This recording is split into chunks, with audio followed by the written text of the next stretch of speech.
Hello, Cancer. Happy New Year. And welcome back to my Body and Heart Tarot Therapy. I'm here to do the reading for this month of January 2020, the beginning of the year, the beginning of a new decade. Wow, this is big, guys. This is a big shift into, yeah, well, it's it's a calendar.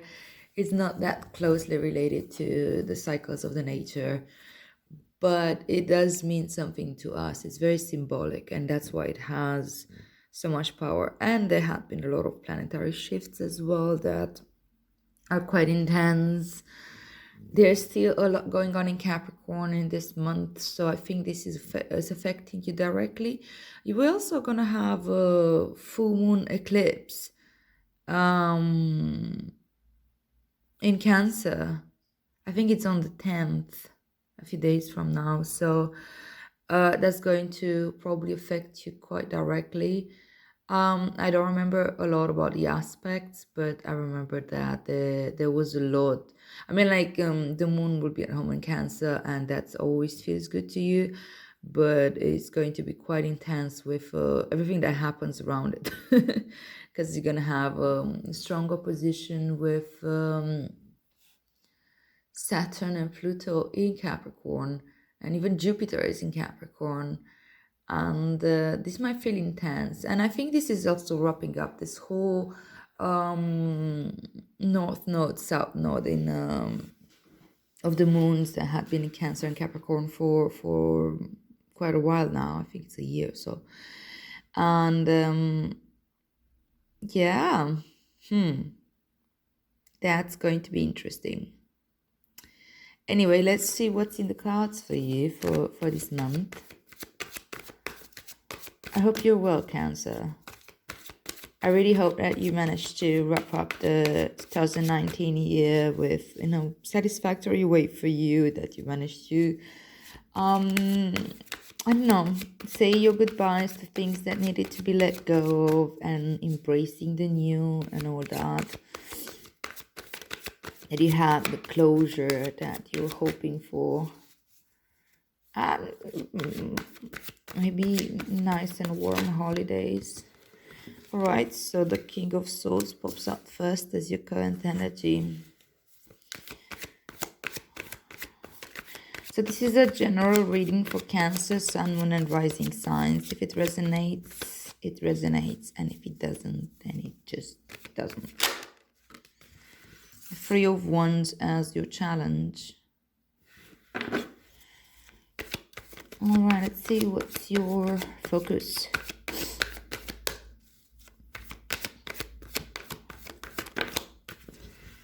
Two of Cups. It's a lot on love and relationships for this month for everybody. It's quite surprising for me to see. We're still in Capricorn season. We're going to move to Aquarius season quite soon. Page of Wands as your advice.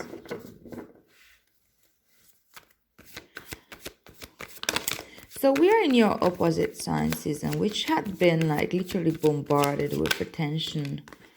And this is your current energy. Sorry, the future energy, the Four of Swords. And Five of Swords as your underlying energy, which is the theme of your reading. Interesting. I wonder if you can see this while the light's a bit weird.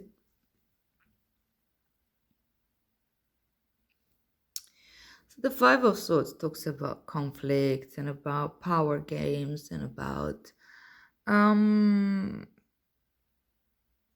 having to win over someone. It's that type of victory that's hard won, and it comes at a cost, and that cost is usually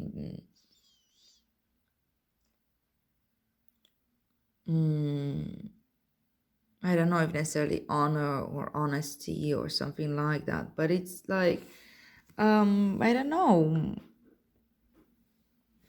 putting someone down so you can lift yourself up. Anyway, let's get more into the reading and we'll see where this is going. take the clarifiers.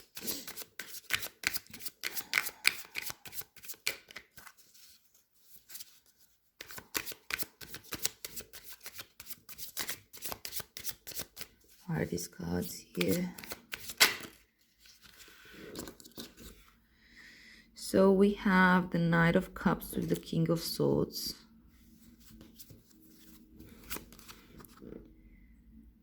The Two of Discs with the Three of Wands, which is called change here, as your challenge, and the Knight of Cups with the King of Swords as your current energy.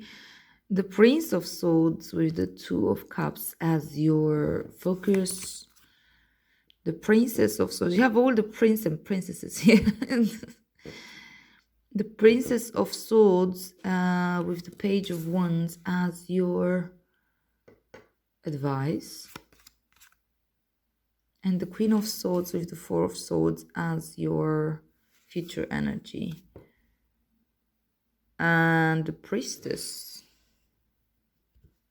with the Five of Swords. Okay, I get it.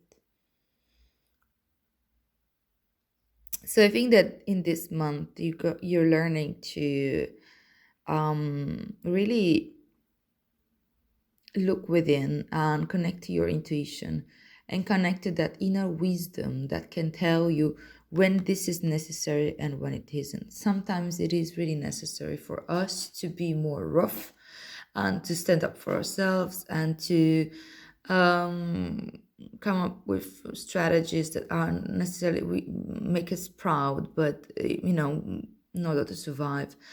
But this is called for in a very rare situations. I think it's not something that we need to do on a daily basis. This is not a basis for relating with people. But it can become for many of us, depending on our past, depending on our trauma, depending on how we're used to communicate, what is familiar for us. If we're coming from a family, for example, where everybody was just taking the piss at each other and being like really, cheeky and smart ass, and every time would start we'll have some type of communication based on conflict. What is this doing here? A bit weird. And if this becomes our sort of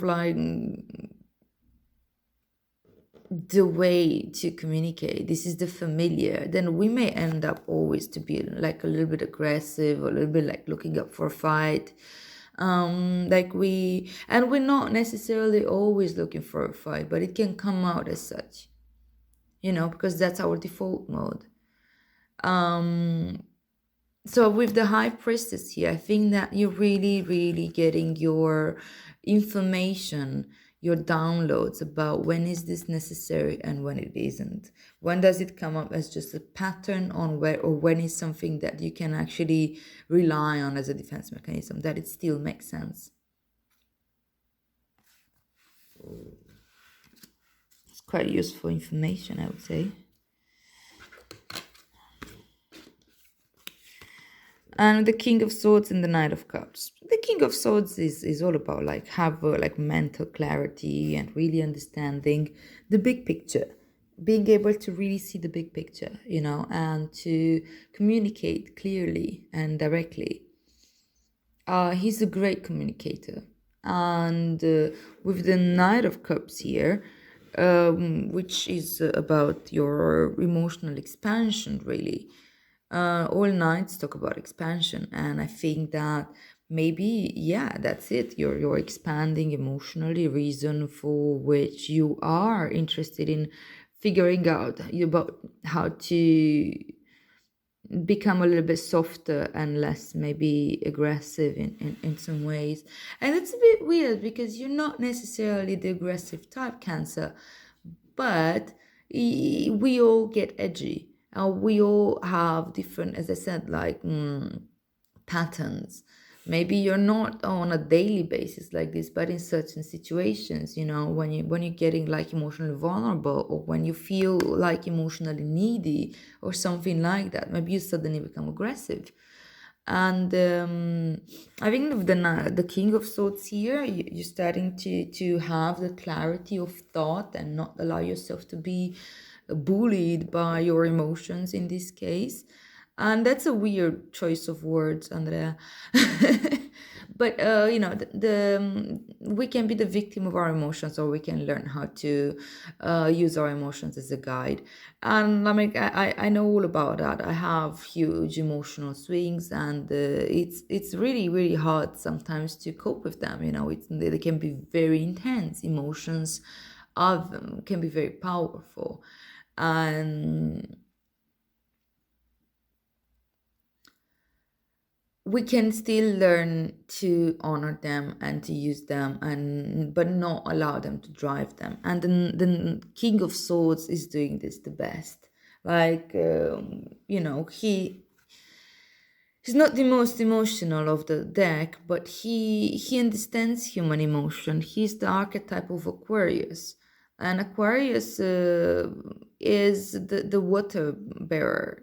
He basically bears the emotion of humanity, but he is able to take a certain healthy distance, sometimes unhealthy too, sometimes too much distance, but that's the second story. It's not the main.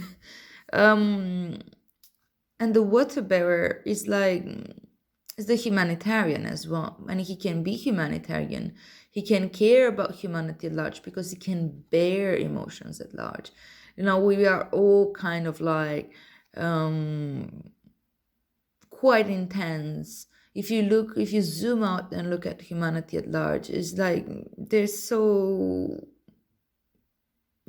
much there's so much suffering in the world. There's so much pain, and if you actually connect to that, you need to have a little bit of like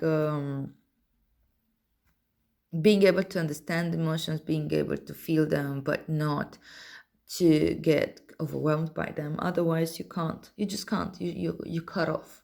That's how it works. For water signs, I think that's a little bit more difficult to do because you feel emotions at a different level and to a different degree, and you have your own flavor, Cancer, with your nurturing side, with your need to find emotional security, and I think, yeah, that's the thing. This Knight of Cups here, the Knight of Cups is an archetype. He's somebody who can be a little bit emotionally unstable, right? Can be a little bit emotionally needy, maybe wearing his heart on a sleeve, maybe going into, always needing someone there to open up to. And maybe, yeah, intense mood swings as well. So with the King of Swords, I think that you're able to see this, and you're able to learn to relate to that, to communicate your emotions, so they don't need to bottle up, to face your emotions, to be aware of them, and to feel them without the normal intensity. So it's an interesting period, I would say. If this is your reading, if this is your current energy, you know what I'm talking about. If not, it's just probably not your reading. But I feel like, yeah, it's a very useful time for you. Like, as I said, with the High Priestess here, you can get a lot of information here. And with the King of Swords, you have the coolness to be able to take it in and analyze it. And well, I don't see any indication of over analyzing here. I think it's just enough. You have the clarity of mind to like, okay, ooh, I see where that's coming from. Something that can be really helpful as a tool in this situation in order to make the best use of this energy would be rain, the rain technique from Tara Brach, in which it's coping with emotions, difficult emotions especially, because of course the happy ones don't need coping mechanisms. And R stands for recognizing, A stays for awareness, Um, I stands for investigation, and N stands for, I forgot what's that acronym, but I think it has to do with integration. And look it up. I'm not gonna get too deep into it, but it's a really, really good tool and technique to really um, become aware of these emotional swings that are probably driving this. Actually, it's a loop. We have certain thoughts that give us certain emotions, that give us certain thoughts, that give us certain emotions, and so on, and we get trapped in this loop, and most of the time we don't realize. But with the King of Swords here and the High Priestess, I think you get both the intuition, both and the clarity of mind to start seeing that look better. Challenging though is what to do with this information next, how to change. You know, the Three of Wands is when, okay, so taken a decision and you're moving forward onto the chosen path. But I see it, especially because it's a challenge, I see this guy like looking over this cliff and thinking like, okay, so how am I actually gonna do that? I'm calling in the ships. I'm looking at how things work, but I don't really know what's gonna take me to the end result. How am I gonna go from this familiar pattern which had been there for me all my whole life to something else, and where am I going really?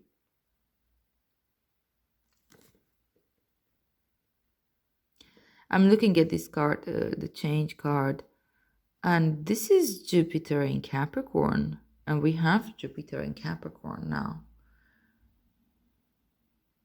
And I think that's quite telling because it is a time for change. It is a time where we can use um,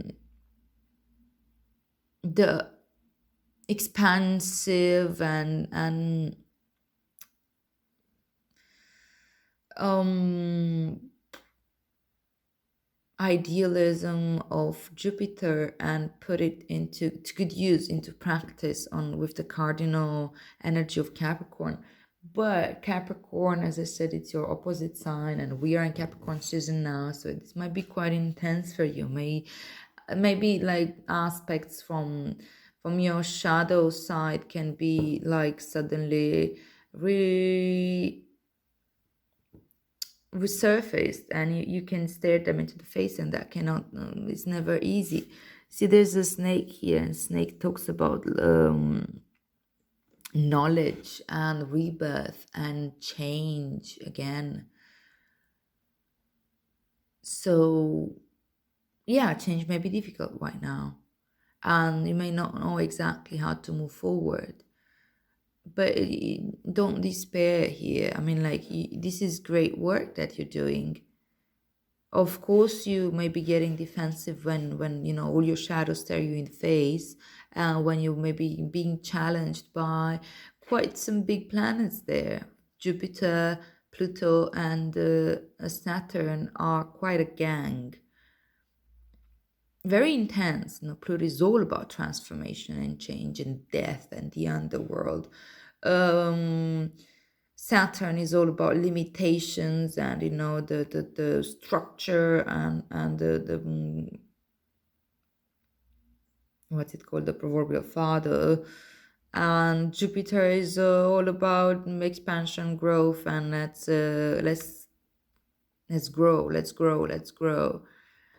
And in there, they're not having the best relationship of for of all the relationships either. So what I'm saying is that it makes sense that you can be a little bit confused, that you're not really knowing where you're going and how this change is going to happen, but count on it. It is happening. It is happening.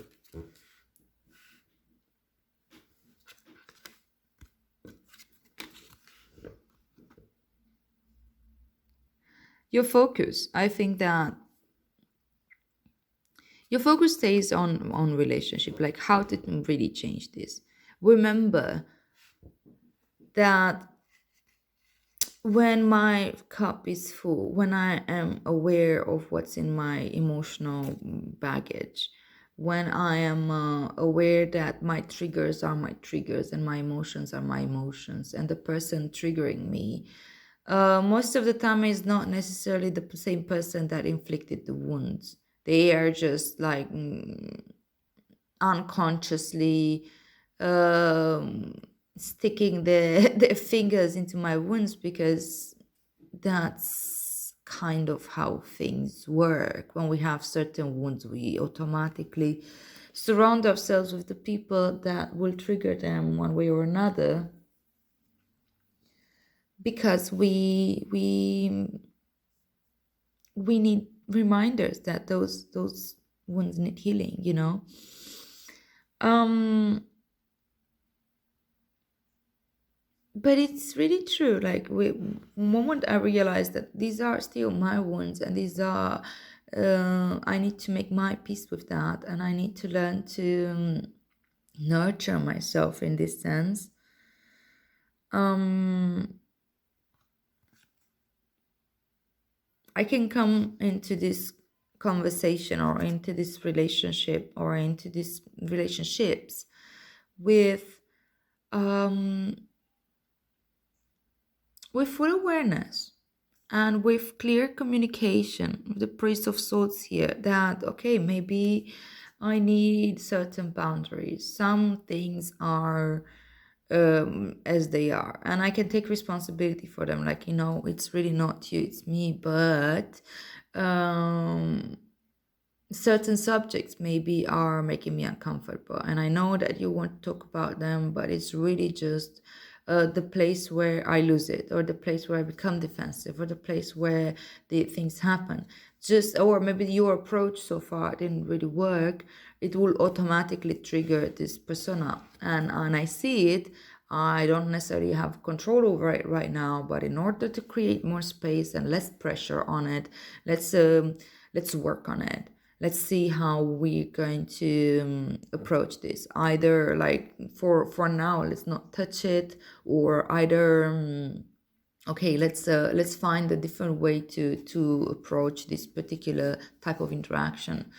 And sometimes maybe we need this very simple thing, like, okay, well, that's how far I can go at this point. um because I already feel maybe my aggressive side or my defensive side coming up. And when you feel that it actually comes up, maybe you can learn to come back to your cup and keep remembering it's my shit. And yes, it's not helpful that I engage in conflict with it. And if the other person doesn't get it, that I need my space, that I need to breathe into this, that I need to maybe remove myself from the situation, which can feel quite rude to other people. I'm like, yeah, no, that's about how far I can go. I'm gonna go for a walk now in the middle of a conversation, when maybe they're trying to sort out their own shit. But you know, that's how relationships are. Relationships are challenging, and they're meant to be challenging, and this is how we are going to have healthier relationships, by taking responsibility for our emotions, and by communicating in a more vulnerable way. And that's a lot of vulnerability, saying like, no, definitely I'm not well in this very moment, and I'm not putting it on you. It's just that I need some space right now, and let's come back to it if we are both capable, when maybe in a different way, with a different approach. Let's work on it. I'm not backing off completely, but I am putting my boundaries, you know, and feel and being happy also to hear the other people's boundary, because it's not just about us. It's not just about, I'm not the only one hurt here. The people have their own hurts, and to be the receiving end of a boundary can be quite difficult as well. And many times this is why we don't put them, because we don't like when other people put boundaries with us. We always feel like we've done something wrong, like we've committed some type of transgression. But what boundaries really are, it's like the place where people can really meet. Is the place where people can really Like, no, it's not the separation point. It's like, okay, actually, I have this thing here, this little emotional baggage that I'm working through right now, and I want to meet you. Otherwise, I wouldn't put this boundary. I would be completely backing off, or somehow I wouldn't show myself anymore in that way. No, I want to meet you, but I think I can only meet you here at this point in time. And boundaries can change in time. They're not like a contract that stays in there forever with the fingerprint that this is it. That's why constant communication and constant checking in with the inner wisdom and this big picture and the awareness is necessary in order to re-actualize them again and again and again. It may sound exhausting, but once you get the hang of it, it's less exhausting. And if people are on board with it, even more. And I'm telling you, the people that really don't get boundaries, um, maybe they you really need a distance from them. And this is it, at least for a while. It doesn't mean stop loving them. We can love people at a distance, but if somebody cannot understand at all my need for space and boundaries and for peace to in order to cope with my own stuff, then I'm always going to get into this space. Yes, of course, I can do my practice as I can with, like, I don't know, coming more into awareness, meditation, breath work, whatever it is that you do that helps you cultivate more of this awareness in order to catch yourself when we get aggressive and to not get lost us either in feelings of guilt and shame that, oh my God, look, my angry side came up again. Oh my God, look, I just picked on this other person. um but to welcome that with simple awareness, with no judgment. Yeah. So my point here is like, don't be afraid of communicating this, because the people that are meant to stick, they will stick, and the people that really care for you will make an effort to understand your need for boundaries and to figure out their own, which is really necessary. We want people to figure out their own boundaries. People that are not aware of their own boundaries also um, can be quite disruptive, because then we need to sort of like figure out, oh, I think a boundary is needed there, and I don't want to put your boundary for you. Okay, that's a complicated conversation. Let's not get too deep into that right now, because I'm going astray a lot. It happens. Yes. Page of Wands with the Princess of Swords as your advice. It's just incredible how many swords are in here.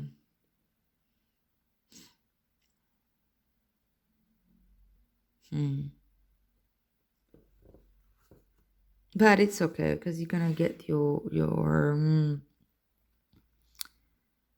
peace of mind. Yeah. So the Page of Wands is your advice. Is also looking at you see how this guy here looks at this stick as if it's the most amazing thing on the planet. Just discovers it, like, whoa, this grows. Look at these leaves. Oh my God, this is magic. Or this is he's excited. It's like the new awareness of something amazing, and you might be just getting that. You might get that type of excitement when you start realizing that how to when you have the tools of how to cope with the situation, it can become really interesting to look within and see, oh, here you are. Wow, actually, by taking that space, by breathing in, it really works. I really don't need to react the way I used to react before. And look, the other people, when I'm honest and when I'm really um coming from a heart space and coming from a place of responsibility of my own stuff, they become less defensive themselves or less aggressive. And wow, look, it doesn't need to end up in conflict. It can be quite amazing, it can be quite lovely, but it is the beginning. It's a type of growth and transformation that does happen on the spiritual side, and also because ones do talk about your spiritual side a lot, but also to on the hmm,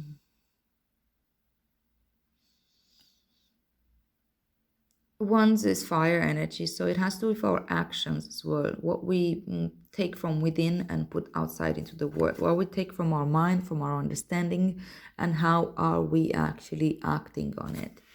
And I think that you're really learning to tailor your actions based more on your decisions and less on just automatic responses. I'm the Princess of Swords here. This is also like the princess, or I think it's the Page of Swords, basically. Yeah,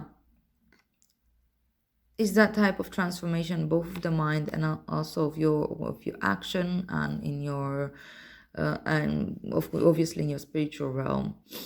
So it's a type of transformation that happens naturally if you stay with it, if you nurture it. It's an idea that pops up, and you realize the change that brings, and you the change that actions and holding that curiosity about it can bring. And the Four of Swords and the Queen of Swords, I think you're mastering this. The Queen of Swords is she's the one, like, really the best at putting boundaries, and she's really relaxed here and on her throne, pretty chill. And this guy is like taking a break here, and it's taking a step back too, like from the Five of Swords to the Four of Swords here. Sometimes, yeah, we go into conflict, and we are, as I said, sometimes it is necessary to have that conflict, to have that conversation. We can't avoid conflict either, because that's a sign of weakness. That's a way of, like, others manipulating us every time they want something from us, and they look like it's going to bring conflict. And if I'm avoiding it and I'm just like running away, then I'm not empowered, right? So sometimes it's important to stay in conflict, but in order to know, it's like coming and taking that reflection break all the time, taking a step back and, like, okay, wait, and checking in with myself at an inner level, at a very deep level, and see, okay, is it necessary or is it not? Um, is it a real threat or is it a perceived threat? Is this person able to understand the, I don't know, here, and or is it like just stuck into their own patterns and in their own trance now, and there's nothing that can stop this? What is it called for me to do? What action is necessary? What boundaries need to be put, or need to be reminded, or need to be maybe shifted at this point? Yeah. Now we talked all about that. I'm not gonna get too much into this. Oh, that was quick. I surge on the uprising wave of love. It's number 5. I swear the light here is weird. Come on. I hope you see it. Wow. I'll read it for you. 5.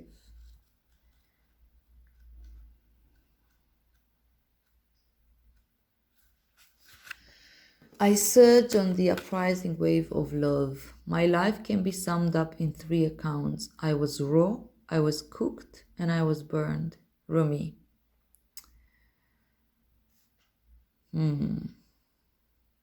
I was raw, I was cooked, and I was burned. Let's see where that's going. I don't get it. Greater forces of planetary movements affect us all. We experience day and night through the interplay of the earth, sun, and moon. This is a profound and obvious effect. The movements of the cosmos affect us deeply, body and soul. Some movements are perhaps less obvious in form, but are just as great, if not more so, in effect upon our spiritual growth and life experiences. You are going through a cycle, or very soon will be, by which you will be moved by forces greater than your own personal will. This is a karmic period, a time during which the movements of greater planetary bodies will have an impact upon Earth and humanity. This is the way of things, greater cycle affecting smaller ones. The smaller ones are not less important, but they do have to bow to the power of the great in oneness with the magnificent unfolding divinity that is life itself. I did mention a lot the planetary shifts and the full moon eclipse and all that. So I think that, yeah, many of these parts are triggered, and many of these aspects within ourselves are triggered now in order to finally bring healing to them. And rather than resisting them, we could like bear witness and observe and feel and go through it. uh okay.